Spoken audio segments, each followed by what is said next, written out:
Aujourd'hui, nous allons explorer 15 faits étranges et uniques sur Madagascar qui vous laisseront pantois. Des traditions anciennes aux coutumes particulières, découvrons ce qui rend la culture malgache si fascinante. Sans plus attendre, plongeons dans l'histoire. Mais avant de continuer, donnez un like à cette vidéo ou abonnez-vous à notre chaîne pour nous motiver à créer d'autres contenus étonnants. Nous vous remercions de votre attention. Avez-vous déjà lutté pour ouvrir un bocal jusqu'à ce que vous y parveniez en utilisant votre main gauche? À Madagascar, la main gauche est réservée à des tâches bien moins glamour. Donner ou recevoir des objets avec la main gauche est un tabou majeur presque aussi embarrassant que d'envoyer accidentellement un message d'amour à son patron.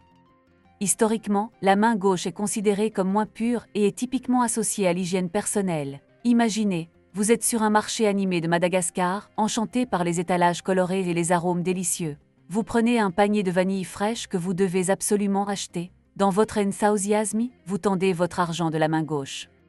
Les sourcils du vendeur s'élèvent plus vite qu'une fusée et vous réalisez instantanément que vous avez commis une grave erreur. Un rapide passage à la main droite et un sourire poli permettent généralement d'arranger la situation.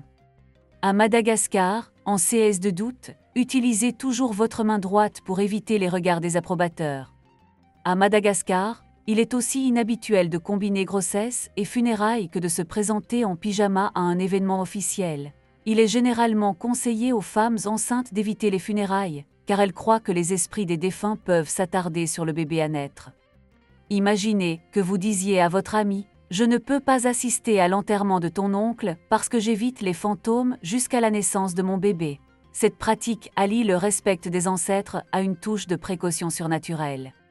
Imaginez une femme enceinte qui passe devant un enterrement et dont tout le monde réagit comme si elle était sur le point de révéler le plus grand des secrets. Au lieu d'assister aux funérailles, elle est probablement chez elle, en train de déguster de délicieux plats malgaches et de regarder ses émissions préférées. Bien que cela puisse sembler étrange pour les étrangers, à Madagascar, il s'agit d'un mélange pratique de respect spirituel et de superstition, qui permettent aux futures mères et à leurs bébés de rester à l'abri des fantômes pour un accouchement en bonne santé. À Madagascar, certaines rivières sont interdites à la baignade car elles sont considérées comme sacrées. Imaginez que vous soyez un touriste prêt à plonger dans une rivière cristalline et que vous soyez arrêté par un habitant qui vous regarde d'un air choqué, comme si vous aviez suggéré quelque chose de scandaleux. Ces rivières sont considérées comme habitées par des esprits, et les bains y sont strictement réservés à des rituels ou à des cérémonies spéciales. C'est comme si l'on avait un panneau « Ne pas déranger » pour les esprits qui y résident. Considérez ces rivières comme des lieux exclusifs, auxquels seules les personnes spirituellement connectées ont accès. Si vous vous y baignez accidentellement, vous aurez besoin de plus qu'une serviette pour vous sécher, vous aurez besoin d'une leçon rapide sur les coutumes locales et de beaucoup d'excuses. Au lieu de nager, il est préférable d'apprécier la beauté de ces rivières depuis la rive et de respecter les gardiens spirituels. Cette tradition permet de garder les rivières propres et de préserver le lien profond que les Malgaches entretiennent avec leurs ancêtres en maintenant une relation respectueuse entre le monde vivant et le monde spirituel. À Madagascar, les lémuriens sont des trésors nationaux, vénérés et adorés de tous. Faire du mal à un lémurien n'est pas seulement tabou, c'est aussi grave que de donner un coup de pied à une mascotte bien aimée. C'est absolument impensable et cela ne manquera pas de provoquer un tollé général. Imaginez que vous marchiez accidentellement sur le pied de quelqu'un lors d'un concert. Maintenant, multipliez cette réaction par 10. C'est le genre de réaction que vous obtiendriez si vous songiez à blesser ces créatures bien aimées. Avec leurs yeux écarquillés et leur expression perpétuellement surprise, les lémuriens semblent dire « Je suis adorable et je le sais », ce qui fait de des icônes intouchables pour les Malgaches. Le lémurien est l'influenceur animalier par excellence, avec une base de fans massive et une tolérance zéro à l'égard de la maltraitance. En porter atteinte à l'un d'entre eux vous mettrez rapidement en difficulté face à des défenseurs passionnés portant des pancartes de protestation et des hashtags viraux réclamant justice. Les lémuriens sont bien plus que de jolis animaux. Ils symbolisent la richesse de la biodiversité et du patrimoine culturel de Madagascar. Les Malgaches les considèrent comme des êtres sacrés qui incarnent l'esprit des anciennes forêts de l'île. Alors, la prochaine fois que vous verrez un lémurien, traitez-le avec le respect qu'il mérite et peut-être même prenez un selfie, respectueusement bien sûr. À Madagascar, on évite comme la peste de commencer un projet important un mardi, car on pense que cela porte malheur. Imaginez que vous proposiez un nouveau projet un mardi, et que vos collègues malgaches vous regardent d'un air horrifié. C'est un peu comme si le mardi avait une dent contre la productivité. Pour eux, ce jour n'est pas destiné à un travail important, c'est eux qui revient à essayer d'apprécier un sandwich détrempé au déjeuner. Le mardi est plutôt réservé aux tâches banales qui ne risquent pas d'attirer la malchance.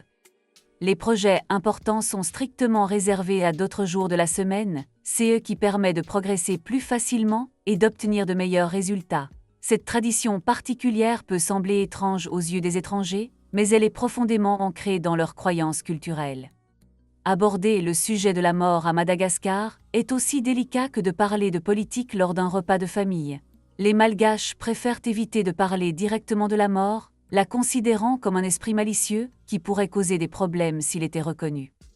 Imaginez que vous mentionniez votre mortalité lors d'un événement social et que toute la salle devienne silencieuse, chacun trouvant soudain ses chaussures ou la fenêtre la plus proche extrêmement intéressante. Lorsque la mort est évoquée, elle est souvent déguisée par des euphémismes ou des métaphores. Par exemple, au lieu de dire que quelqu'un est mort, on peut dire que la personne est allée dans la grande rizière dans le ciel ou a rejoint les ancêtres pour une longue conversation. Cette façon de parler maintient un sentiment de respect et évite une confrontation directe avec la mortalité.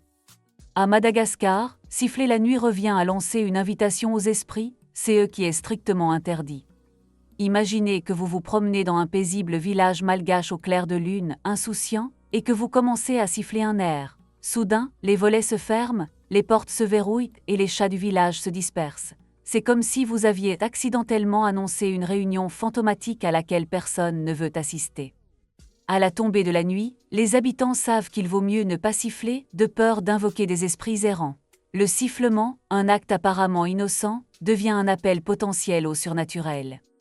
Alors, si vous vous trouvez à Madagascar, mieux vaut garder les lèvres scellées à la nuit tombée.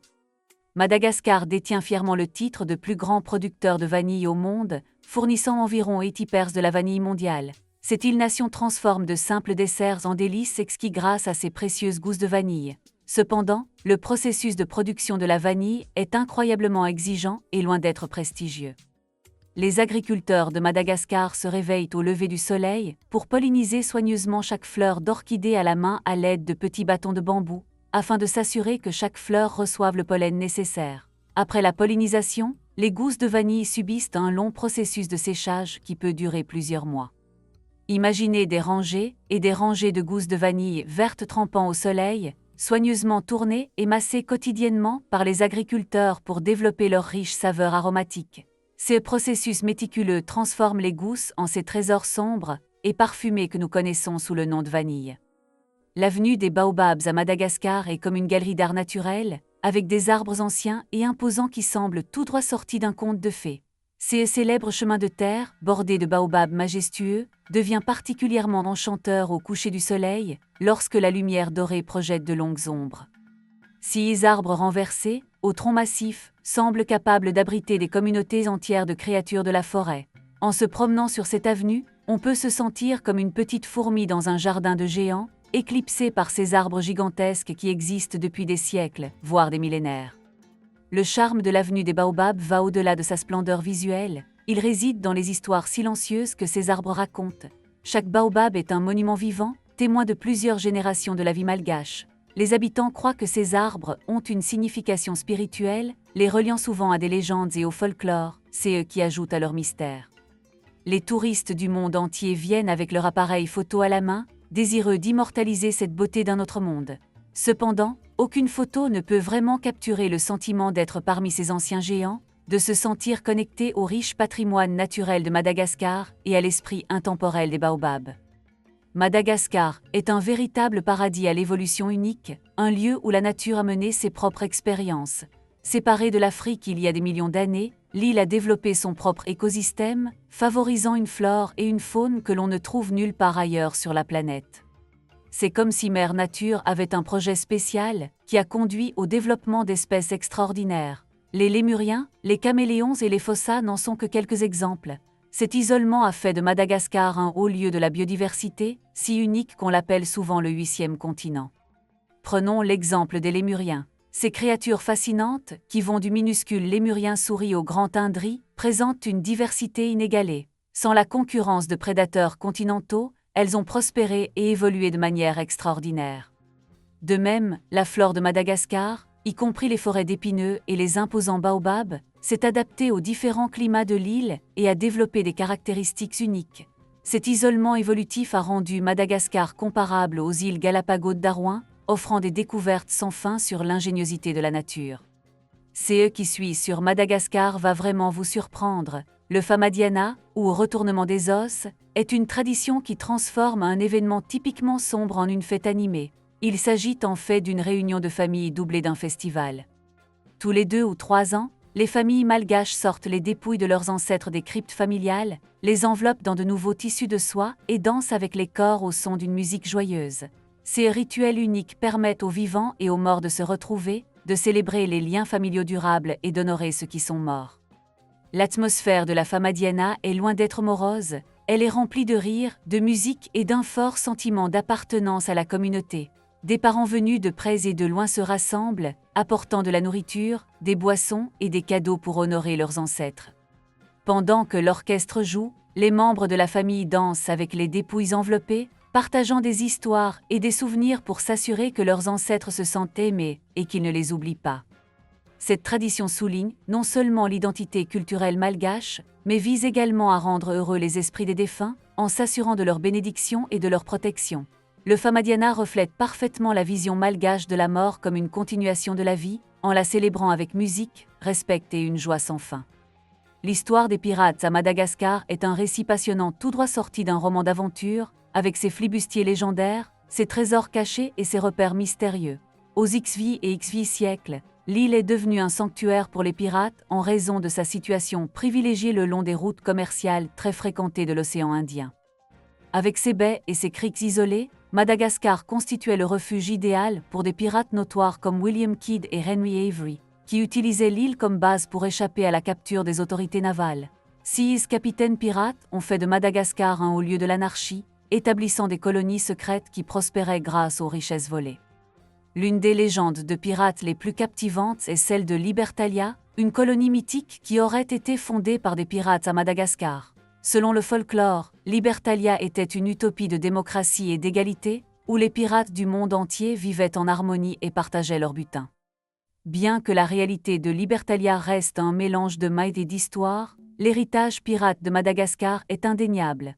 Les histoires de trésors enfouis et de naufrages continuent d'attirer les aventuriers et les historiens, attirant sur l'île les chasseurs de trésors à la recherche de richesses perdues.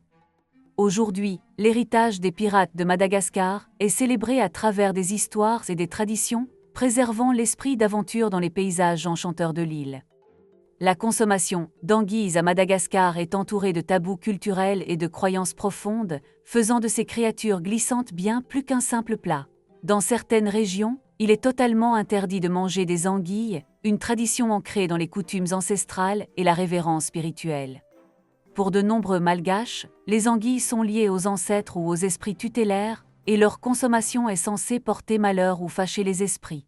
C'est comme si ces anguilles avaient un statut spécial et intouchable dans le royaume animal, qu'elles étaient respectées et tenues à l'écart de la table du dîner. Imaginez que vous assistez à un festin malgache, avec une variété de mets délicieux, et que quelqu'un ose proposer de servir de l'anguille. La réaction immédiate serait un non, unanime, accompagné d'histoires sur les malheurs qui ont frappé ceux qui ont ignoré ces tabous sacrés. À Madagascar, où les traditions sont très importantes, éviter les anguilles est plus qu'un simple respect du passé. Il s'agit de maintenir l'harmonie avec le monde spirituel. Si l'anguille est un mets délicat dans d'autres cultures, à Madagascar, elle reste intacte, symbole d'un lien profond entre les hommes et leurs ancêtres.